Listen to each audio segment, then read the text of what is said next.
आप सभी आदरणीय जनों को सादर नमस्ते। जय श्री राम। देखिए जी कितनी बरसात हो रही है, 2-3 दिनों से पानी पानी हो गया है सब जगह। अभी तो थोड़ा कम हो रहा है, रात में तो बहुत ज़्यादा भरा हुआ था। और इस पानी को देख करके, इतनी ज़्यादा बरसात देख करके मेरे मन में दो पंक्तियाँ आ गई जो बचपन में पढ़ाई गई थी हमको कि अति का भला न बोलना, अति की भली न चूक, अति का भला न बरसना, अति की भली न धूप। तो जो ऊपर की दो लाइनें, ऊपर के जो पहली पंक्ति है, अति का भला न बोलना, अति की भली न चूक, ये तो मनुष्य के बारे में कह दिया गया। और मनुष्य को वो उसको बहुत ज़्यादा बोल के कहा भी जा सकता है कि भैया जब वो चुप है कि नहीं बोलना चाहिए, और जब वो बहुत बोल रहा है तो उसे चुप भी कराना संभव है। लेकिन जो प्रकृति है ना, ये जब किसी भी रूप में आ जाए तो इसको रोका नहीं जा सकता है। इसकी ना धूप को रोका जा सकता है, ना बरसात को रोका जा सकता है। और इसका बैलेंस जितना हम मनुष्य बिगाड़ते जाएंगे उतना ही इसका परिणाम हमें भोगना पड़ेगा। और प्रकृति का ऐसा स्वरूप देखकर ही याद आता है कि जो लोग ईश्वरीय सत्ता को नहीं मानते, उनके मन में भी कहीं न कहीं विचार उठ जाता होगा कि कोई तो है जिसके आगे है आदमी मजबूर। हाँ जी, जो प्रकृति अपने स्वरूप में आती है तो उसे कोई मनुष्य रोक नहीं सकता है। और मनुष्य सिर्फ इतना कर सकता है, प्रकृति को छिन्न भिन्न करने का प्रयास कर सकता है, पर्यावरण का बैलेंस बिगाड़ने का प्रयास कर सकता है अपनी भौतिक सुख सुविधाओं के लिए, क्योंकि ये करना उसके बस में है। लेकिन जब प्रकृति बैलेंस बनाती है, जब वो अपने स्वरूप में आती है, तो उसको रोकना उसके बस में नहीं है। चलिए, ये तो विचार मेरे जो हैं ये इस तरह लगातार हो रही है, बरसात को देखकर आ गए, जो बंद होने का नाम नहीं ले रही है। और एक विचार मेरे मन में, एक शब्द उठ रहा था, कर्तव्य बोध। कर्तव्य बोध एक बड़ा ही एक विषय के रूप में लिया जा सकता है। लेकिन यहाँ पर मैं कुछ शब्दों में अपने जो हमारे जीवन से संबंध रखता है, दैनिक जीवन से भी संबंध रखता है, हमारे कार्यों से संबंध रखता है, उसका बहुत ही एक संक्षिप्त स्वरूप प्रस्तुत करने का प्रयास करूँगी। बाकी आप लोगों की समझ में कर्तव्य बोध जो हो वो आप लोग भी कमेंट करके बताएं, ताकि मैं भी थोड़ा समझ सकूं उसको। और मेरी समझ में तो इतना आता है कि आज कल हम कर्तव्य बोध की परिभाषा से वंचित हैं, इसीलिए हम इतने परेशान रहते हैं। किसी भी बात को लेकर आप कर्तव्य बोध का शब्द उठा लीजिए, यदि हम माता पिता के रूप में ही इस शब्द को ले लें, ये हर जगह अपना एक इसका अलग ही महत्व है कर्तव्य बोध का। लेकिन यदि हम माता पिता के रूप में इसको ले लें, कर्तव्य बोध के माता पिता जब संतान का लालन पालन करते हैं, पालन पोषण करते हैं, तो जो उनके प्रति भाव रखते हैं, क्या उसमें कर्तव्य बोध होता है? बोध तो मतलब ज्ञान, उस विषय का होना कि हम क्यों कर रहे हैं, उस विषय में जानकारी होना कि क्यों कर रहे हैं और क्यों करना चाहिए। तो हम बिना बोध के ही हर कार्य करते हैं जो कि हमारे स्वार्थ से जुड़ जाता है। और जब वो कार्य हमारे स्वार्थ से जुड़ा होता है तो वो हमें दुख देता है, जब उसका परिणाम हमारे अनुकूल नहीं होता है। क्योंकि हमने जो भी कार्य किया वो कर्तव्य बोधपूर्वक नहीं किया, स्वार्थ बस किया, और एक परिणाम को अपने दृष्टि में एक उसके परिणाम का एक खाका बना लिया कि इसका परिणाम ऐसा ऐसा आएगा, इसलिए हम ऐसा कर रहे हैं। और जब वो परिणाम उस तरह का नहीं आता है तो हम परेशान होते हैं, चीखते हैं, चिल्लाते हैं, रोते हैं।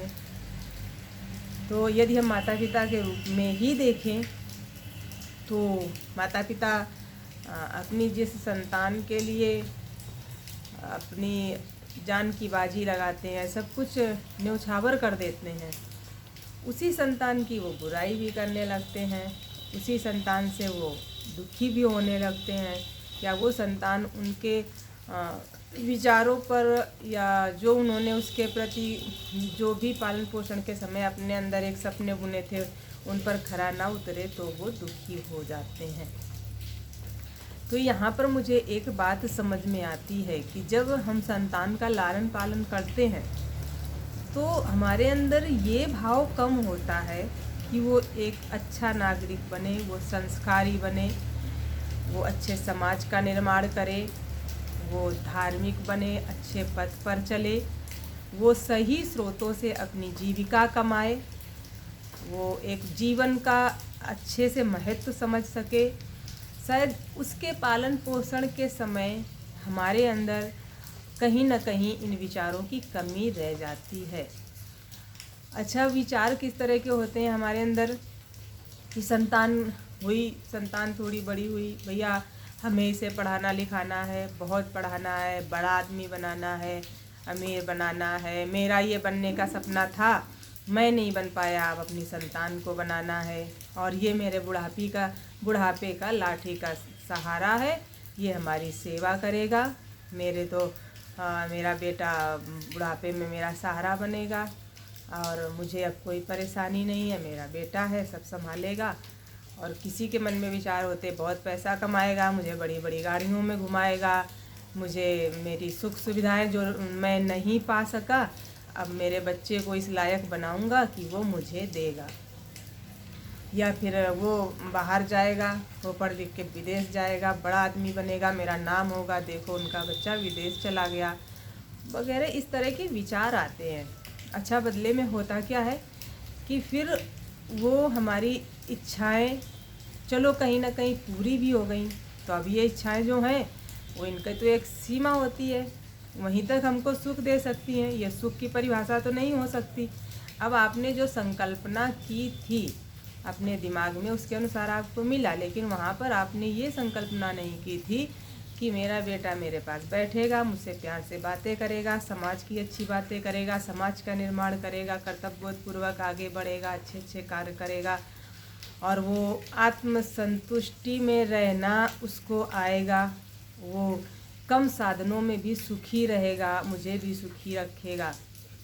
या जो मैं कर रहा हूँ अपने बच्चे को पालन पोषण जो मैं कर रहा हूँ, ये मैं इसलिए कर रहा हूँ क्योंकि मैं माता पिता हूँ, ये मेरा कर्तव्य है, ये हमारा कर्तव्य है संतान का पालन पोषण करना। प्रकृति भी हमें सिखाती है, पशु पक्षी भी सिखाते हैं, पक्षी भी अपने बच्चों को पालते हैं, दाना चोंच में लाके उनको चुगाते हैं, और जब वो उड़ने लायक हो जाते हैं तो उनको चोंच मार के भगा देते हैं। वो बदले में उनसे कुछ नहीं चाहते हैं, वो उनसे कोई आशा नहीं करते हैं। तो जब हम इस तरह से अगर कार्य करते हैं कि भैया जो हम कर रहे हैं वो हमारा कर्तव्य है, इस सृष्टि का नियम है, हम 100% अपना देकर पूरी जो भी सामर्थ्य है उसके अनुसार हम अपना कार्य कर रहे हैं। ये मैंने सिर्फ संतान का उदाहरण दिया, किसी भी क्षेत्र की बात हो सकती है कि 100% हम अपना कार्य कर रहे हैं, हम अपना कर्तव्य पालन कर रहे हैं, हमें जिस तरह करना चाहिए उस तरह हम कर रहे हैं, क्योंकि ये हमारा कर्तव्य है, ये सृष्टि का नियम है। बदले में परिणाम क्या होगा वो हमें देगा या नहीं देगा, उससे हमें सुख मिलेगा या नहीं मिलेगा, ये अलग विषय है। मिलेगा तो ठीक है, नहीं मिलेगा तो ठीक है, क्योंकि मिलेगा तो ये शायद हमारे कर्मों का फल है, हमारे संस्कार सही जगह लग गए हैं, और नहीं मिलेगा तो ये भी हमारे पूर्व कर्मों का फल होगा कि हमने इस जन्म में कुछ तो सुधारा है, लेकिन अभी भी पहले का बाकी है, इसलिए हमें ये कष्ट मिल रहा है। ऐसी स्थिति में हमें किसी से शिकायत नहीं होगी। कौन क्या कर रहा है, क्या नहीं कर रहा है, हमने उसके लिए क्या किया है, क्या नहीं किया, ये हमारे लिए कहीं विषय रह ही नहीं जाएगा। क्योंकि हमने जो किया वो हमारा कर्तव्य था, हमने जो किया वो हमें करना था, क्योंकि उससे हमें सुख मिल रहा था, वो करने से आनंद मिल रहा था। और उसने जो किया, उसने अपना कर्तव्य नहीं समझा या नहीं किया, ये उसका विषय है। तो ये इस तरह से मेरी समझ में तो इतना ही आता है कि जब हम कोई कार्य कर्तव्य पूर्वक करते हैं, कर्तव्य समझ कर करते हैं, तो वहाँ पर हमारे दुखी होने के जो क्या बोलेंगे चांस होते हैं दुखी रहने के, वो बहुत कम रह जाते हैं। क्योंकि हम स्वीकार कर पाते हैं हर परिस्थिति को और अपने आप को हर परिस्थिति में ढाल पाते हैं। इसलिए मेरे विचार से तो हमें जो कार्य करना चाहिए पूरे समर्पण भाव से करना चाहिए और अपना कर्तव्य समझ के करना चाहिए। बाकी उसके बदले बहुत सारी अपेक्षाएं नहीं पालनी चाहिए। मिल जाए तो ठीक है, नहीं मिले तो भी जीना है, तो भी अपने फ्लो में बहते जाना है, चलते जाना है। बस आज के विचारों में, चिंतन में इतना ही। फिर से मिलेंगे, तब तक के लिए आप लोगों को पुनः नमस्ते। जय श्री राम।